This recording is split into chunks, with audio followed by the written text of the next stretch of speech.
MA प्रथम वर्ष प्रथम सत्र के छात्रों का हार्दिक स्वागत। आज की तासिका के अंतर्गत भारतीय काव्यशास्त्र सोमवार, मंगलवार और बुधवार इन 3 दिन के अंतर्गत हम भारतीय काव्यशास्त्र का अध्ययन करेंगे। तो आज की तासिका के अंतर्गत जो भारतीय काव्यशास्त्र में प्रथम सिद्धांत के रूप में रस सिद्धांत का नाम लिया जाता है, इस रस सिद्धांत की हम चर्चा करेंगे। पाठ्यक्रम परिचय के अंतर्गत आचार्य भरतमुनि द्वारा 3री शताब्दी में नाट्यशास्त्र नामक ग्रंथ लिखकर उन्होंने काव्य में एक प्रमुख तत्व हो या काव्य का आत्मा या प्राण तत्व के रूप में किसी एक बात को माना जाना चाहिए, इस बात को लेकर आचार्य भरतमुनि ने काव्य में प्रमुख तत्व या प्राण तत्व के रूप में, काव्य की आत्मा के रूप में रस का उन्होंने यहाँ पर जिक्र किया हुआ है। उन्होंने नाट्यशास्त्र इस ग्रंथ के अंतर्गत रस का पूर्ण स्वरूप वहाँ पर उजागर किया हुआ है। आचार्य भरतमुनि ने रस के विविध अंग तथा रस निष्पत्ति किस प्रकार होती है या रस का निर्माण किस प्रकार होता है, इस पर विश्लेषित ऐसा वहाँ पर चर्चा की हुई है। सबसे पहले हम रस का स्वरूप जो है इसके बारे में थोड़ी सी जानकारी प्राप्त करेंगे। रस के स्वरूप के बारे में आचार्य भरतमुनि द्वारा कई उदाहरण यहाँ पर दिए गए हैं। उन्होंने एक रस सूत्र यहाँ पर दिया हुआ है और जिसका विश्लेषण करने पर रस निष्पत्ति किस प्रकार होती है यह हमारे ध्यान में आएगा। वह रस सूत्र इस प्रकार है। भरतमुनि द्वारा दिया गया रस सूत्र: विभावानुभाव व्यभिचारी संयोगा द्रस निष्पत्ति। यह संस्कृत का पद है। इसके अंतर्गत इसका हिंदी में इस प्रकार अर्थ होता है कि विभाव, अनुभाव एवं व्यभिचारी भाव, इनके संयोग से रस की निष्पत्ति होती है, अर्थात रस निर्माण होता है। अब यह विभाव क्या है, अनुभाव, संचारी भाव तथा स्थायी भाव क्या है, इसके बारे में थोड़ी सी जानकारी हम लेंगे। सबसे प्रथम है स्थायी भाव। अब स्थायी भाव किसे कहा जाए?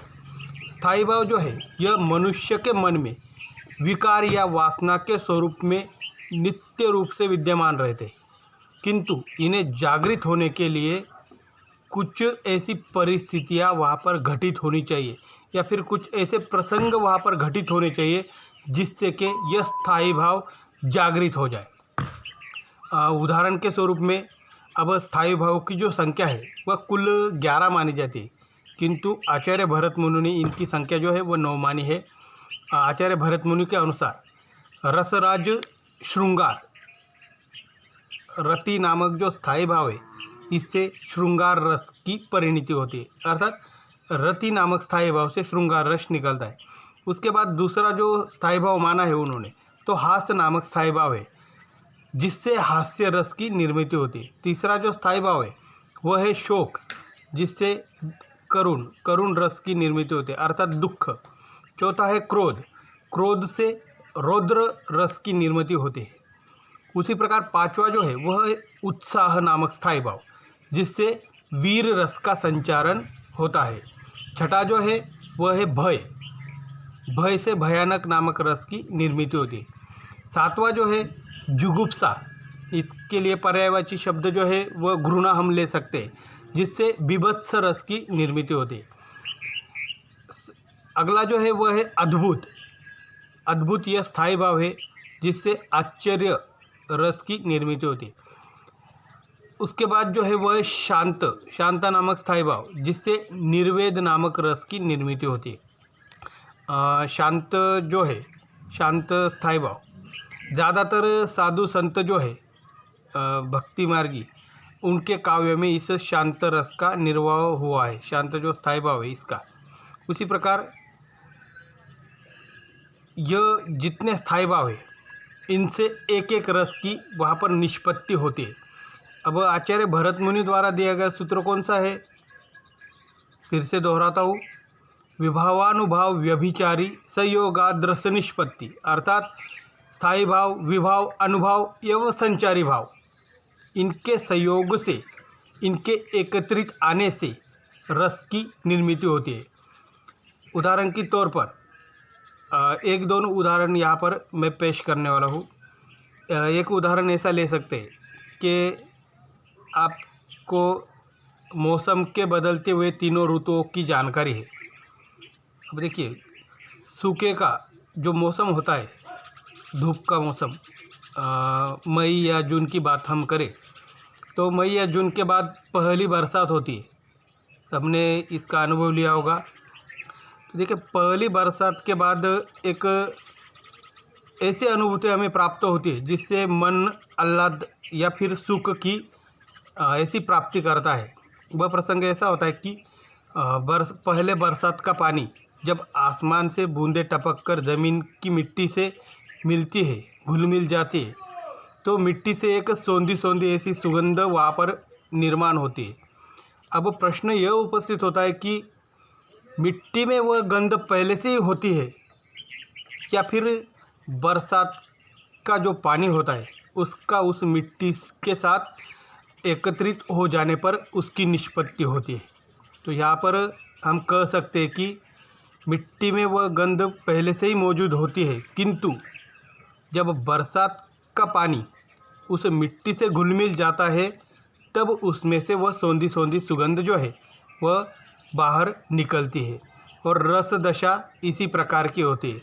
जब हम कोई नाटक या सिनेमा वगैरह देखते हैं तो वहाँ पर जो प्रदर्शित हो रहा प्रसंग है, उस प्रसंग के साथ उस अभिनय करने वाले अभिनयकर्ता के जो हावभाव होते हैं, उसका जिस प्रकार का प्रस्तुतिकरण होता है, उस प्रसंगों से उसके वाक्यांश जो होते हैं आदि बातों से भी हमारा भी मन जो है वो तादात्म्य या एकात्म साध लेता है। हमारा मन भी उसी भावभूमि पर जा पहुंचता है जिस प्रकार वह अभिनेता जो है अभिनय कर रहा है। और इससे क्या होता है, हमारी मनोदशा भी उसी प्रकार का अनुभव करती है या वही अनुभूत करने लगती है जो अभिनेता प्रदर्शित कर रहा है। और ऐसी तन्मयावस्था या फिर रस तल्लीनता जो है वह रस दशा कहलाती है। और मन ऐसी स्थिति में, चाहे वह सुखात्मक अनुभव हो या दुखात्मक, फिर भी एक आनंद का अनुभव वहाँ पर होता है और इसी दशा को रसानुभूति कहा जाता है। कुल मिलाकर हम कह सकते हैं कि रस जो है वह स्थायी भाव, विभाव, संचारी भाव और व्यभिचारी भाव, इनके संयोग से रस की निष्पत्ति होती है। अब आगे चलकर अब स्थायी भाव का हमने जिक्र किया कि कुल 9 स्थायी भाव यहाँ पर माने जाते हैं, जिससे हर एक स्थायी भाव से एक एक रस जो है वह निर्मित होता है या निकलता है। अब स्थायी भाव के उपरांत विभाव है। अब विभाव किसे कहा जाए? विभाव उन कारणों को या उन विशेष बातों को कहा जा सकता है जिसके कारण स्थायी भाव जागृत होकर पुष्ट होते हैं। उन बातों को विभाव हम कहेंगे। अब इस विभाव के भी 2 उपघटक है। पहला है आलंबन विभाव, दूसरा है उद्दीपन विभाव। अब आलंबन विभाव क्या है, तो इसका हम परिचय जो है एक उदाहरण देता हूँ। उदाहरण इस प्रकार है कि शकुंतल नाटक जो है उसके अंतर्गत दिया हुआ कि शकुंतला नामक जो राजकुमारी है वह पानी से पौधों को सींच रही है। जो रंग बिरंगे ऐसे फूलों के पौधे हैं, फलों के पौधे हैं, उन्हें वो पानी डाल रही है। मंद ऐसा पवन वहाँ पर बह रहा है, सुगंधित ऐसा पवन वहाँ पर बह रहा है। उसी समय घोड़े पर सवार होकर राजा दुष्यंत, राजकुमार दुष्यंत वहाँ से गुजर रहे होते हैं। राजा दुष्यंत की एकाएक जो नज़र है शकुंतला पर आती है। अब रूप सौंदर्यवती ऐसी शकुंतला की भी नज़रें उससे मिलती है। दोनों एकटक एक दूसरे को निहारते, तो उनमें लज्जा का भी भाव उत्पन्न होता है। उसी प्रकार शंका, संकोच निर्माण होता है आदि जो है यह एक प्रसंग। इसके अंतर्गत स्थायी भाव कौन सा है कि राजा दुष्यंत का शकुंतला के साथ शकुंतला की ओर देखना, और उनमें स्थायी भाव कौन सा जागृत हुआ है? रति अर्थात श्रृंगार, कि उनके मन में एक दूसरे के प्रति प्रेम भावना जो है वह जागृत हुई है। उसी प्रकार अब संकोच लज्जा क्या है?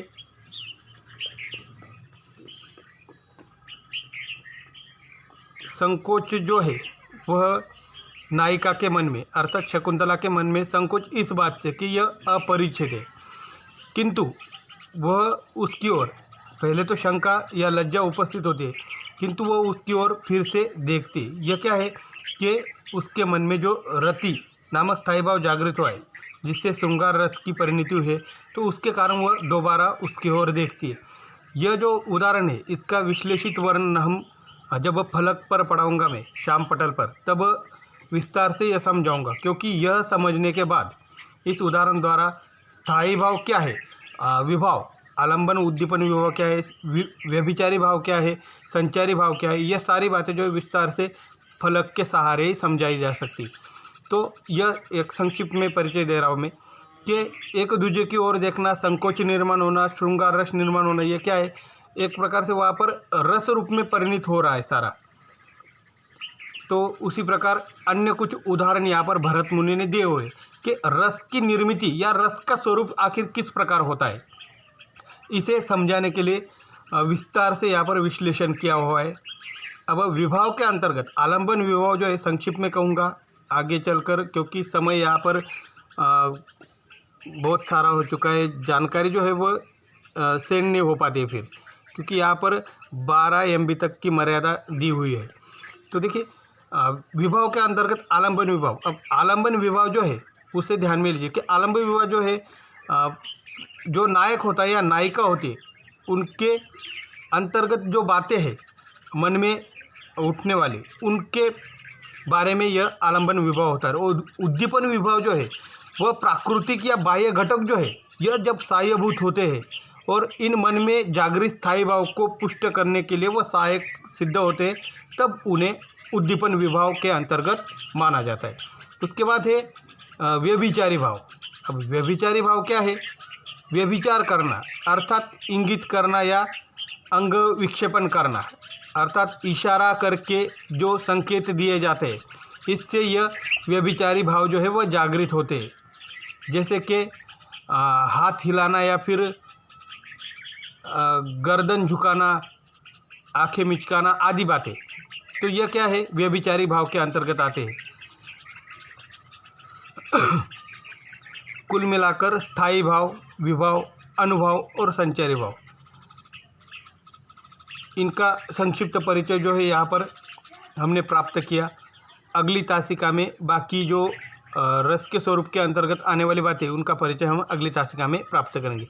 आज के लिए इतना ही, धन्यवाद।